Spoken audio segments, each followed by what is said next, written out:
Welcome to the Power Platform Show. Thanks for joining me today. I hope today's guest inspires and educates you on the possibilities of the Microsoft Power Platform.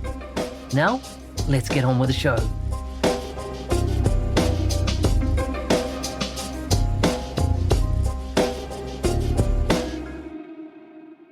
Welcome to the Power Platform Show.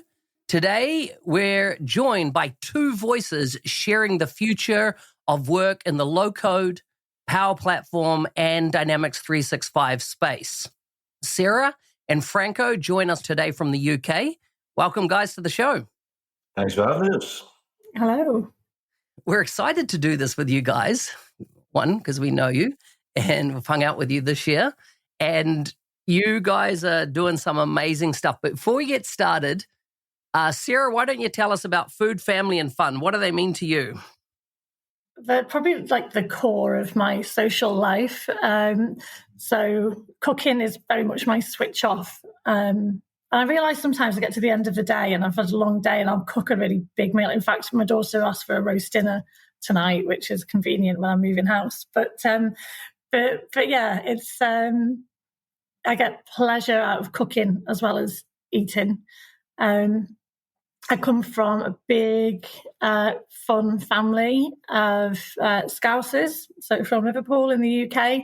Everyone's into their music, their food. So if we have a family get-together, everybody has a dish to prepare. Mine tends to be a tagine or a lasagna.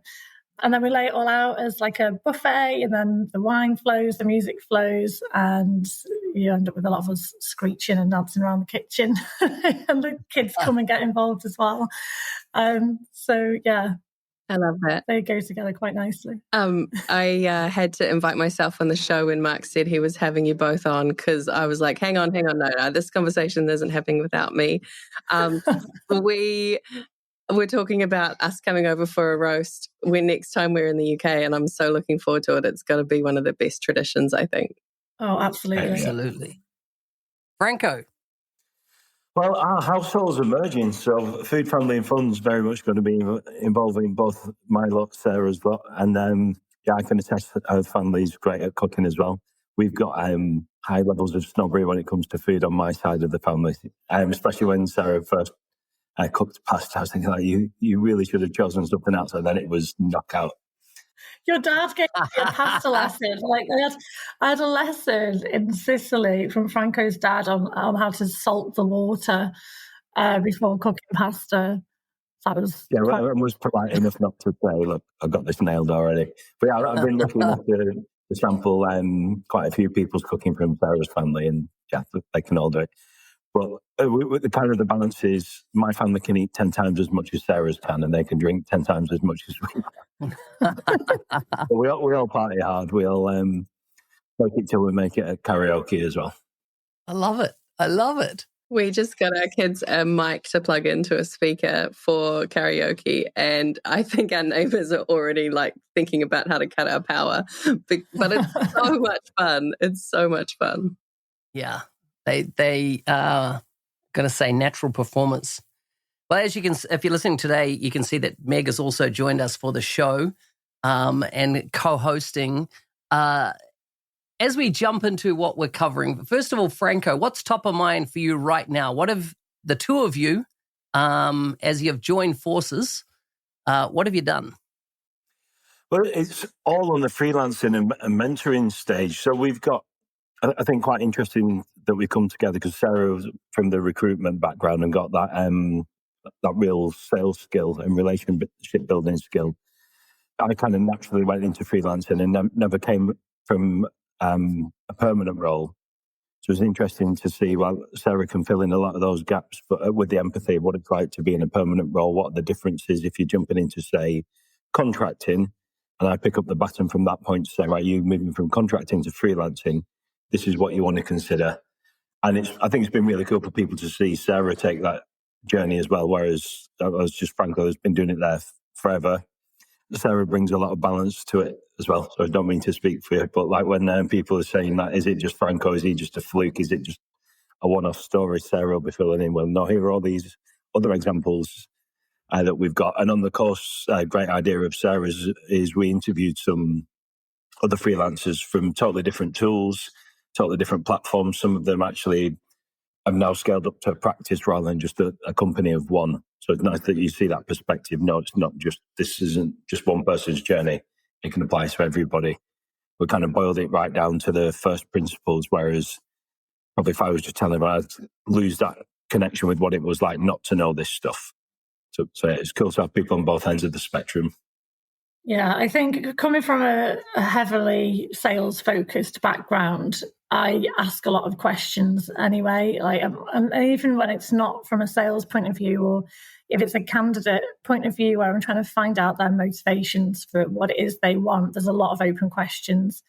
And so when it comes to, so I notice things as well. So we'll be at an event, and I think one thing that I picked up on, first time I really understood the difference between contract and freelancers, when Franco asked me to speak at Scottish Summit, a team session with him, and I was like, I don't know what the difference is. I felt really stupid, and I kind of blagged it and picked his brain on what actually that difference was, and there is a big difference. And then following on from that, I saw Franco speaking at another Scottish event, actually, at the user group up there, and he was talking in terms of business value and in business language, talking about the benefits of his product to the users, to the customers, to the business. And it was just a habit. He'd literally written that session in the room while someone else was delivering a session. And he came out and delivering all of this content. People were leaning forward, listening to what he had to say.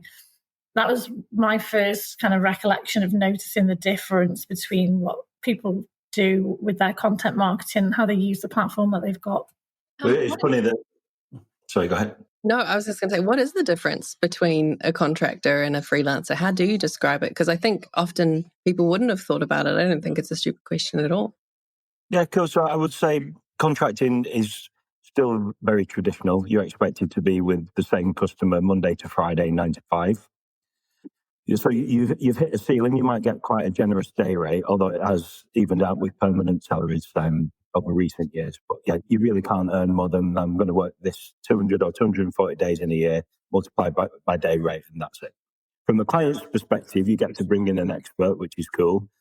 But often you're paying for a bum on a seat while you're waiting on red tape, approvals, decisions, stakeholder availability. Whereas on the freelance side of things, I'll have 3 to 5 projects on the go at any one time. Not that that's a hard and fast rule, but I designed my work year. So I can totally dictate what my day looks like, what my month looks like, what a season looks like. I'll take summer off. Again, it's not a hard and fast rule, but it's fitting it around your life, basically. So the course is called Extra Life for that reason. It's meant to free you up to be doing what you're loving, and work fits around that. So yeah, and kind of taking your retirement as you go. Again, these are all things that I love to do. It's not what everybody necessarily would want to do. Maybe for them, it's scaling up the income. Maybe it's getting to care for loved ones and maybe do 6 months on and 6 months off. But the idea is it's whatever you choose it to be. But breaking through that ceiling of the income, I think, is what a lot of people want to do. So I found in not permanent, I didn't do permanent, but when I was in contract work, if I delivered all the value that I needed to on a day within like 45 minutes, my reward was, here's a load more busy work here. Can you just pick up the slack for everybody else? Or just, sit there looking busy rather than, I'll take the rest of the day off. I'll go and do another billable day's worth of work for another client for the same project. Just get so much more flexibility. Love it. Yeah, and I think that flexibility, it's something that I heard you guys say. I think you were on someone else's podcast. I can't think, but I clearly remember the conversation about value and attaching value to money and freedom, and the value that you put on walking the kids to school together. Or that really stuck with me. And I've many times been eye rolled at for rushing in after the school run and getting caught in traffic, or not had time to do my makeup, and some boss kind of suggesting that I'm not on form, because I've been running around doing the mum stuff in the morning. It's really nice being able to do those. I got a WhatsApp actually today about 1:30 from my daughter. Are you picking me up from school? And I was like, I don't know, am I? But I could. I didn't have to ask anybody. I just went and did it. So that freedom's quite special. Yeah, we've actually just reorganized our days again. And I love that reminder, Franco, that the benefit to take as a freelancer is that you can organize your life, your work, life first and work around it. Because that's exactly what we've just done as our daughter started school. We sat down a couple of months ago and we're like, hey, this change is coming. It's a big change. Suddenly the days get really short. How do we want to intentionally reorganize our work around this? So yeah, that freedom to be able to go, I'm there, I can be here is really valuable to me, even though other people might find other things that they are working towards. Rolling out Microsoft 365 Copilot licenses isn't enough. You need an adoption plan to get people using it well. In our new book, published by Microsoft, we offer a practical guide to successful Copilot adoption. Many leaders believe in the why of Copilot and AI, but they need guidance on how, from practical frameworks to enabling champions and measuring impact. Get your copy of Microsoft 365 Copilot adoption now from Amazon or find a link in the show notes. Yeah, and the seasons in life, aren't they, where whether it's an emergency or whatever, but you just need to ramp up that income as well. You need to change your whole work pattern. And what I found even in contracting was, no, you work for us. There's no weekend work. There's no overtime or anything like that. Just tough. Go maybe take out a loan or something. Whereas with freelance, I can totally shift from hour to hour, day to day, season to season. I love that. I want to talk about job security. A lot of people believe if they work for a big company like an IBM or an Accenture or any of the big four, and then all the kind of tier 2 consulting practices underneath that, you have got job security. And I find that, we've seen in 2025, a lot of people that have worked for folks like Microsoft, AWS, Google, all the vendors, literally tens of thousands of them have lost their jobs. And there's this kind of perception that freelancing is scary, it's less secure, but I think we're going into a world that there is actually no security of permanent placement in a job, right? And I think that the time frame that we've gone into is that it's up to each individual to own their own security or define how they're going to secure their future and prepare for their future. And Franco, when I think we first sat down and had a chat in Vancouver over a breakfast or a lunch a couple of years ago, and I heard your story about what you're doing freelancing. And then with the 90-day mentoring challenge, we've had so many people ask about going freelance. Like, how do they transition from being in a partner where they feel like year after year, it's the same thing, different project? And one of the biggest complaints I hear is, I don't get the chance to learn anything new because I've not been assigned to a project with anything new on it. I'm just doing, and I've heard stories of like, I'm still stuck on a old version of, Dynamics 365 because that's what the organization, and I'm on a 2-3 year project or whatever around that. Franco, when you think about the steps to transition, and I know it's been a long time, as in you've pretty much been in this space, but I suppose what I want to ask is, how do you think about the steps that one should take to move job security away from being in somebody else's control, a boss that dictates the rules, into your control where, as you say, multiple clients at any time that you might be working with? Nick Dolman talks about he never, ever has one single full-time customer. For his work week, he always has multi projects he's across. It creates, purpose. It creates variety, exposed to new things all the time. How do you talk to people, and particularly, those listening might have heard both Sarah and Franco talk about a course, and perhaps you want to talk about how then that course came about and how people can, if they're really serious about taking control of their job future, how would that look like? So let's start with, what's that transition, Franco?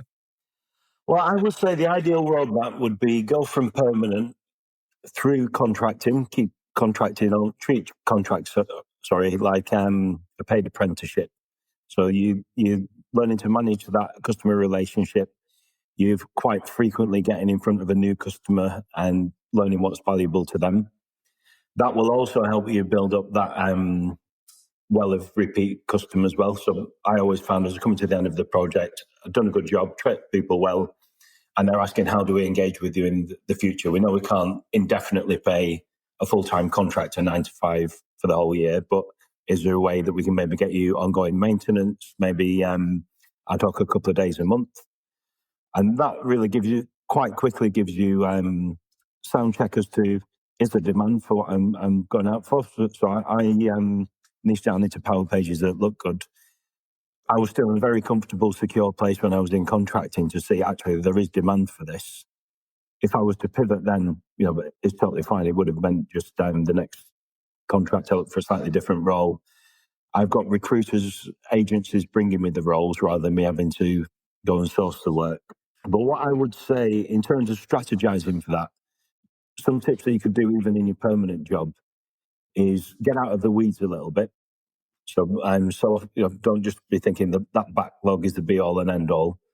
Zoom out a little bit and think, well, for every project I'm on, this is what we teach for freelancers. There's no reason you can't do it with permanent. That every project you're on delivers on 3 fronts. There's the actual app, the project that you're delivering. There's the marketing value of that. So be writing up a case study as you go. And I know you do BAMFAM, book a meeting from a meeting. We do, I can't remember the exact acronym, but we got SATFAT, it must have been, source the project from a project. So is there another department in that business that's going to want to go through transformation? Is there a sister company? Is there someone else they can refer you to? So just getting that mindset. And then the third thing would be, what can this project add to my tool set? So how can I make doing the same job easier next time? So if it's easier, do it in less time, it's more profitable, I'm more scalable. And again, we show on the course, mine every one of those projects for values. What we're also guilty of, things especially in permanent work, is one project ends, you just set that on fire, burn it to the ground, leave all the value there and start the next one from scratch. I'm all about, I don't want to repeat a certain email I sent before. I'm going to add that to my swipe list. I don't want to have to create the same slide deck again. So on things like the art of the possible with UI, UX, what are the options for authentication, anything like that. I'm saying keep this aside. This is value. This is stuff that I can charge for again. And likewise, if you're in code, that could be design patterns, code snippets. So yeah, to summarize, very long-winded answer, but I would say 3 things from the project: what you're delivering, your marketing value, your case study for the next project, and something to add to your tool set to make the next project faster and more profitable.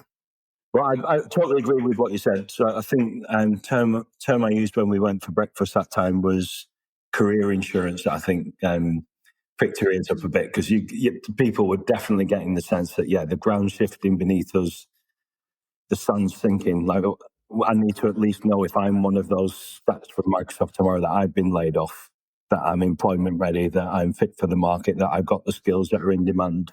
So building that personal brand, getting known for a certain niche and some content, that's going to add value again, regardless of where you are. If you're in permanent work, contract work, or already freelancing, I would say it's probably realistic. I've heard it a lot in AI content at the moment. Is imagine the future of work is going to be more like a series of short careers. So it's almost like a mini project of business that you see that through, you deliver the value. By the time you've got to the end of whether that's 12, 18, 36 months, everything's changed around you. That business might be completely irrelevant, and you've got to be adaptable enough to just jump on, right, this is now where the market's looking. And if you wait until that's urgent, you're going to be stuck. So again, it's getting out of the weeds. And some of the skills that we've mentioned already, like articulating that business value. Again, even if let's say you're up for redundancy and you've got to fight for your role against other people, the last thing you want to say is, well, my value is just, this is my job title, because there might be 100 other people that do that. If you can at least get into articulating, this is the value that I add to the business in monetary terms, this is what my role brings in, this is my unique value, and I'm not having to clutch at straws. I just know it because I'm regularly mentioning that in my content. I'm tying it back to whether it's customer retention, growth, sales, profit. Being able to sell yourself, those skills that we teach in the course is going to long outlast Power Platform. And Nice. Just be a bit add to the controversy, I think if I was working in Canvas apps right now, for example, and thinking that's my job safe, they'll never get rid of me, then I'd be looking around and thinking, what other value can I add? Where else can I adapt technically? But also, yeah, I think, sorry, I will shut up in a minute. I said I got in a rant, but when I think tying things back to AI, what people have mentioned so often is these days it's about the context. For me, in the tech world, that context is the business case, the business value, being able to translate real world business needs from plain English into technical requirements. None of those skills are going out of style anytime soon. So, Sarah, what are you seeing from, are you seeing from a recruitment perspective, are you seeing an increase in people starting to think more about taking control of their career, particularly rather than just being, working for whoever they worked for years? They might not be fearful of losing their job, or they perhaps are. What are you seeing across the market, particularly in the UK at the moment? So I'm doing a lot more coaching than recruitment at the moment. So that's quite nice because it's a totally independent perspective they're getting from me. There's no motivation. They've paid for the time. So there's no motivation to place them into a role. And it's been really interesting, actually, doing this. And I've had 2 separate conversations this week that was sort of opposite ends. So I spoke with one person who was unsure about moving, am I in the right role? Not really enjoying it. But the company, huge global company, are really risk averse when it comes to AI and won't bring it in. So this is a dynamics person, someone with a great skill set, great communication skills, but having no access to AI. And that wasn't a flag out all to that person. And then equally, I've had somebody else that I've been speaking to who's, I don't really want to build using AI, but has got a great all-round skill set. So then it was kind of, okay, why don't you go down the adoption route then? You're obviously leading in the role that you're in. So why don't you try and be that evangelist for the company that you're working for instead of building stuff using the AI? So it's a bit more uncertainty, confusion from the people that aren't necessarily at risk currently from their job. They just don't really know. There's no kind of vision coming to them from the companies they're working for.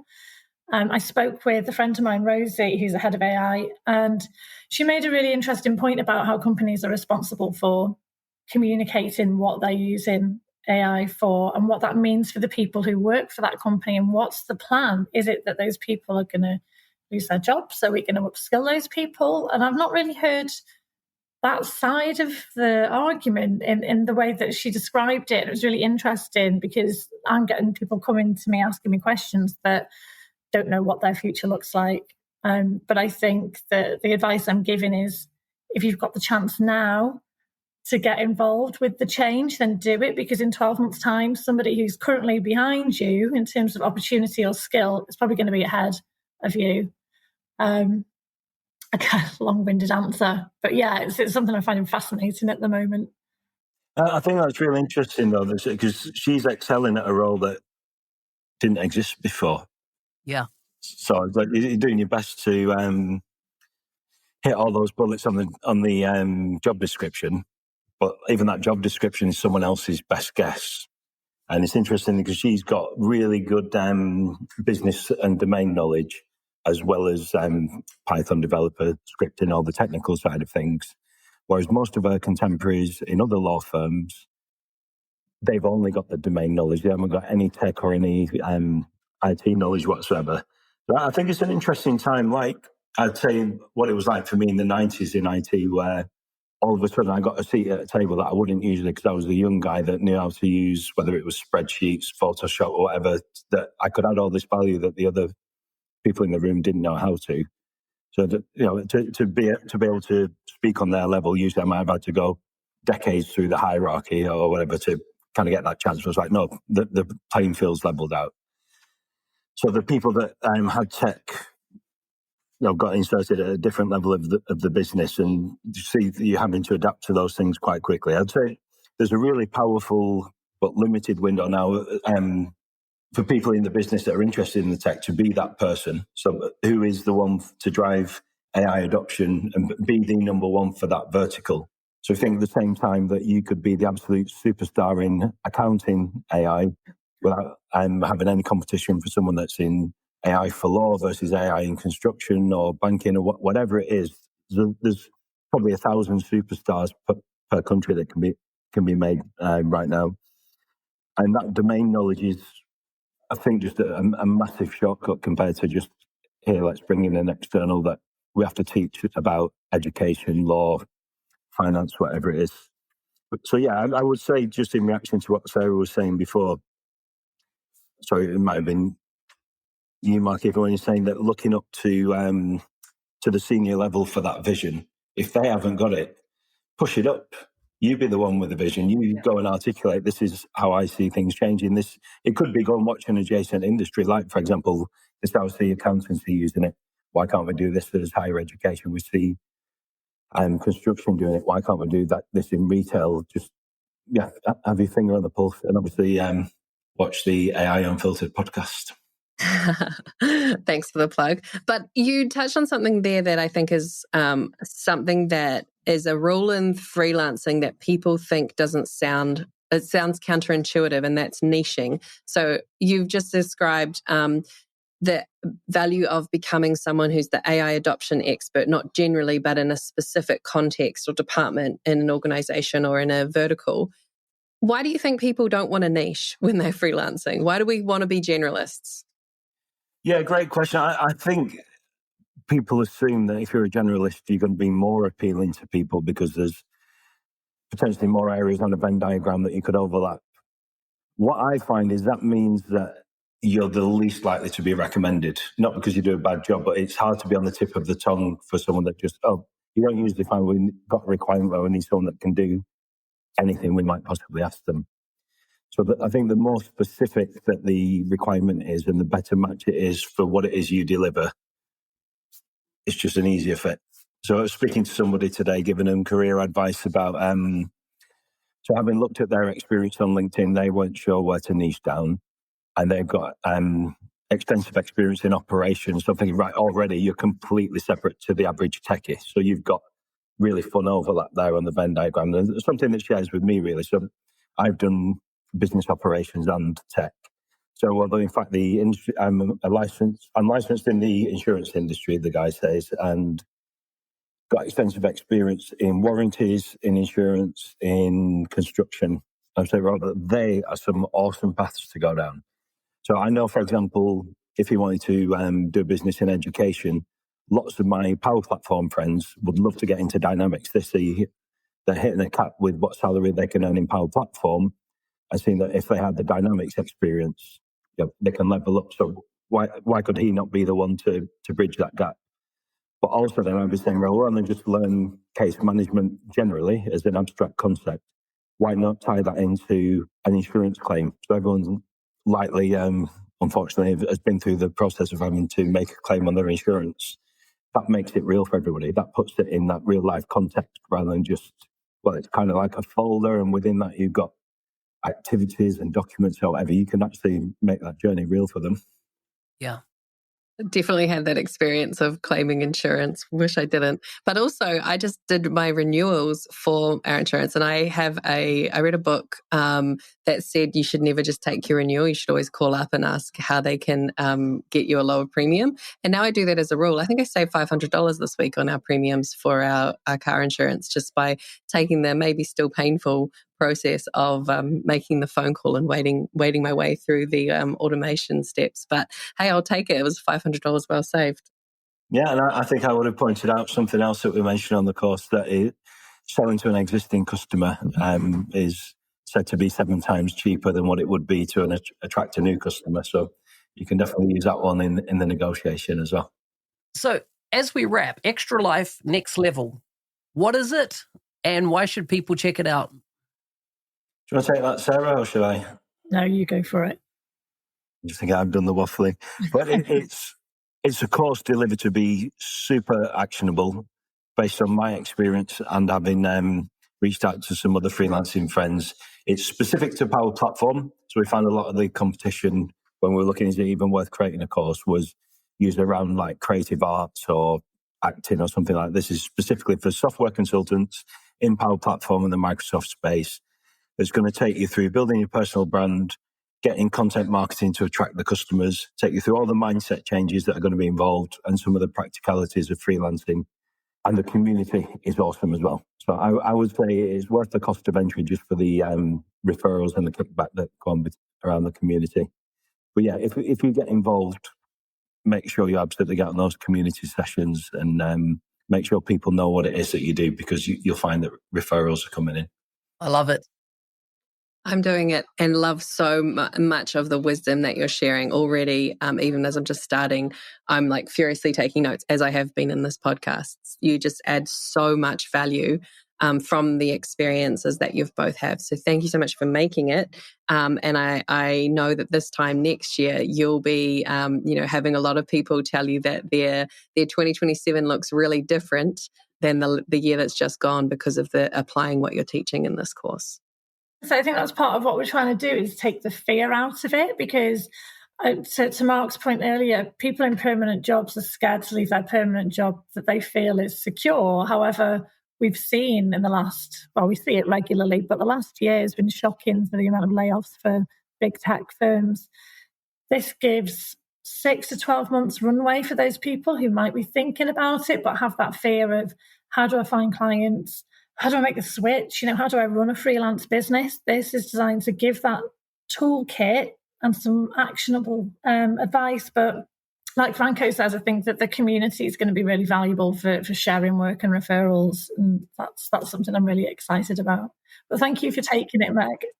Interestingly enough, 2 of the 3 existing freelancers that we interviewed on the course had an idea someday they might do this when they've got the nest egg saved up and they've got the level of comfort, and then they got booted out anyway. The companies that they worked for went under.